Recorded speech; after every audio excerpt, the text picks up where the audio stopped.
पद के लिए या चुनाव लड़ने के लिए राजनीति में नहीं आए। हमारे परिवार में प्रथा ही ये रही है, चाहे हमारे बड़े पापा स्वर्गीय रामविलास जी हो, हमारे पिताजी पशुपति पारस जी हो, और हमारे छोटे पापा स्वर्गीय रामचंद्र पासवान जी, इन तीनों ने अपना जीवन पूरा व्यतीत कर दिया राजनीति। पहली बार ऐसा व्यक्ति आपने देखा होगा, आज कुछ बोलेंगे, फिर 2 दिन में कुछ बोलेंगे, फिर चौथे दिन बोलेंगे सरकार खराब है, फिर ठीक। ये अभिनय का परिचय दे रहे हैं और कुछ नहीं। इनके पास या और ही लोगों के पास भारत सरकार में सरकार बने हुए 1.5 साल हो गया है करीब करीब। सरकार के पास एक एयरपोर्ट बना देने के अलावा कोई कुछ कहने को नहीं है, नया काम, चाहे किसी मंत्री के पास या सरकार के भी पास। तो जनता को उलझाने के लिए, मीडिया में बने रहने के लिए अदुल जदुल सब बयान। बिहार की राजनीति में अक्सर आप देखते होंगे कि अगर कोई किसी के पिताजी राजनीति में हैं तो उन्हें सीधे टिकट मिल जाता है, क्योंकि उनकी पार्टी होती है। पिताजी राजनीतिक रूप से अच्छे खासे होते हैं। और इसी क्रम में पूर्व केंद्रीय मंत्री हैं, आरएलजेपी के राष्ट्रीय अध्यक्ष हैं पशुपति पारस, उनके बेटे राजनीति में एंट्री की है, लेकिन कार्यकर्ता की तरह मेहनत कर रहे हैं, लोगों के बीच जा रहे हैं, दलितों के बीच जा रहे हैं और उनसे अवगत हो रहे हैं कि क्या क्या समस्या हो रही है। क्योंकि आज़ादी के 75 वर्ष से अधिक हो गए, लेकिन दलित की समस्या अभी भी बहुत जटिल है। हम खुद बातचीत करेंगे। हमारे साथ यश राज पासवान जी हैं। कैसे देख रहे हैं आप, दलितों के बीच जा रहे हैं, क्या क्या समस्याएं नजर आ रही है आपको? देखिए, सबसे पहले तो जो जैसे आपने अपनी वाणी को शुरू किया जिन शब्दों के साथ, हम कौन जाते नहीं जाते हम नहीं जानते, लेकिन हम पद के लिए या चुनाव लड़ने के लिए राजनीति में नहीं आए।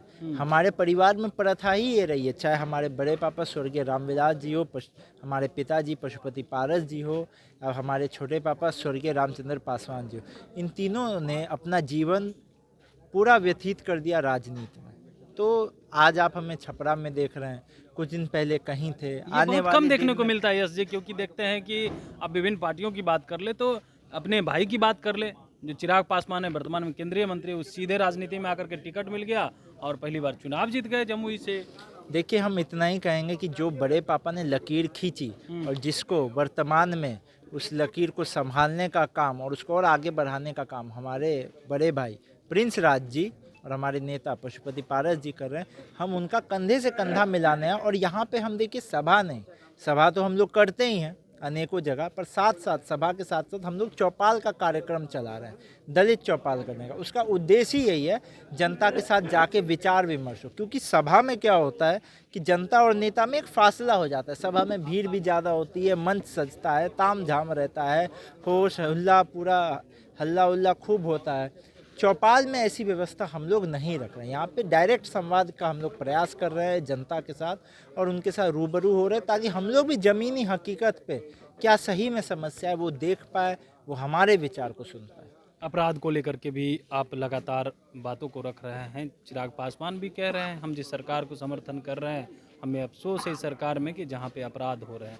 इसको आप कैसे देखते हैं? देखिए, हमको लगता है भारत के इतिहास में कोई पद पे विराजमान पहली बार ऐसा आप नेता देख रहे होंगे जो पिछले 6 महीने से 2-3 दिन, हर 2-3 दिन में अपनी वाणी को बदलता हो।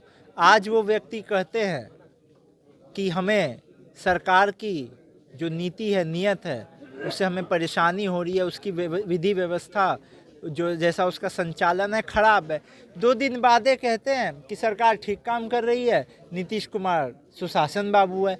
फिर 3 दिन बाद आनंद सिंह भी कहते हैं, अभी निकले हैं जेल से। अरे आनंद सिंह अभी कोई पद पे नहीं ना है, अभी मेरे ख्याल से तो अभी किसी पद पे नहीं है। अभी उनका बात करिए ना जो सरकार में डायरेक्ट भूमिका में।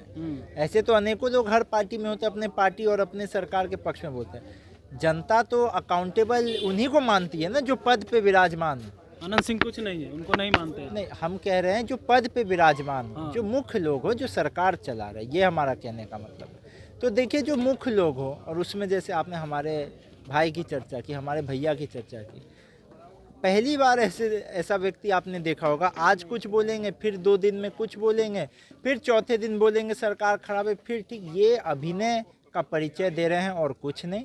ये बस अपनी सीट की गिनती बढ़वाने का प्रयास कर रहे हैं, क्योंकि इनके पास या और ही लोगों के पास भारत सरकार में सरकार बने हुए 1.5 साल हो गया है करीब करीब। सरकार के पास एक एयरपोर्ट बना देने के अलावा कोई कुछ कहने को नहीं है, नया काम चाहे किसी मंत्री के पास या सरकार के भी पास। तो जनता को उलझाने के लिए, मीडिया में बने रहने के लिए अदुल जलूल सब बयान तो दें। क्या लग रहा है, चिराग पासवान जैसे जनता के बीच जाते हैं, रैली करते हैं, तो देखा जाता है भीड़ रहती है, कहते हैं कि देखिए भीड़ आ रही है, और वो इच्छा भी रख रहे हैं कि आने वाले दिनों में बिहार का सीएम हो, क्योंकि वो खुल करके खुद नहीं कहते हैं, अपने जीजा से कहलवाते हैं या पार्टी के लोग कहते हैं कि हमारी इच्छा है कि हमारे केंद्रीय मंत्री चिराग पासवान बिहार का सीएम हो और बिहार फर्स्ट, बिहारी फर्स्ट की बात। पहले वो कहते थे 2019 से पहले कि हम चुनाव में जीत के आएंगे, सांसद बनेंगे, हमारे पार्टी के लोग सांसद बनेंगे तो बदलाव होगा। सांसद बन गए, कुछ खासा फर्क नहीं आया। फिर मंत्री बने, वो भी राज्य में मंत्री नहीं, केंद्र में भारत सरकार के कैबिनेट मंत्री। उसके बाद अब कह रहे हैं फलाना बनेंगे, फलाना बनेंगे। कल को कहेंगे कि ऐसे काम नहीं चलेगा, हम जा रहे हैं अमेरिका का नागरिकता लेने, हम वहाँ का राष्ट्रपति बन के आते हैं ना, फिर सब ठीक कर देंगे। तो ये देखिए जनता को दिग्भ्रमित करने का प्रयास है और कुछ नहीं। आप छोटे भाई हैं चिराग पासवान के, आप नहीं चाहते चिराग पासवान बिहार का सीएम हो और बिहार का रूपरेखा बदले? हम तो इतना चाहते हैं कि जो व्यक्ति अभिनय का परिचय नहीं देगा और जनता के साथ जुड़ के काम करेगा वो मुख्यमंत्री बन जाए, और जनता देखिए खुद भीड़ में से वैसा व्यक्ति ढूंढ के उसको बना देगी। हमको आपको चिंता करने की ज़रूरत नहीं है। आपको, क्योंकि आप मीडिया बंधु हैं, आपको बस ज़मीनी हकीकत पे जो सच्चाई है वो दिखाते रहना है, और हमें नेताओं को चाहे किसी भी दल के हो जनता की आवाज़ बने रहना है। बस हम दो अपना काम करते रहेंगे ना तो जनता अपना नेता खुद चुन लेती है। देखिए जनता भोली होती है, नासमझ नहीं होती है। तो नीतीश कुमार का सुशासन और विकास को लेकर के तमाम नेता बात कह रहे हैं, कह रहे बिहार में सुशासन राज है, बिहार में विकास हुआ है, नीतीश कुमार 25 साल तक और रहेंगे बिहार के सीएम। ये बात आनंद सिंह कह रहे हैं और लोग भी कह रहे हैं इस तरह की बातें। देखिए जब तक नीतीश ये है, तब लोग तक है। ये लोग कौन कह रहे हैं? उनके पार्टी के लोग या उनके समर्थक लोग ही कह रहे हैं, जनता नहीं ना कह रही। अभी जनता से वार्तालाप हमने आपके सामने ही किया, बिल्कुल, और जगहों पे ही करते हैं, आने वाले दिनों में भी करते रहेंगे। जनता क्या कह रही है? बाकी लोग तो जो नेता लोग साथ में, वो तो हर आदमी अपने नेता की बड़ाई करता है। हमने अभी तक अपनी बड़ाई नहीं की। अभी आप 10 मिनट से हमसे वार्तालाप कर रहे हैं, जो बात हम आपको रख रहे हैं वही हम जनता से बात विमर्श कर रहे हैं। हम जनता को ये नहीं कह रहे हैं कि आप रालोसपा को वोट दीजिए, पर हम जनता को ये जरूर कह रहे हैं कि आप ऐसे व्यक्ति को अपना प्रतिनिधि बनाइए, ऐसे दल को, ऐसे गठबंधन को ही बनाइए जो सच्ची हितैषी हो।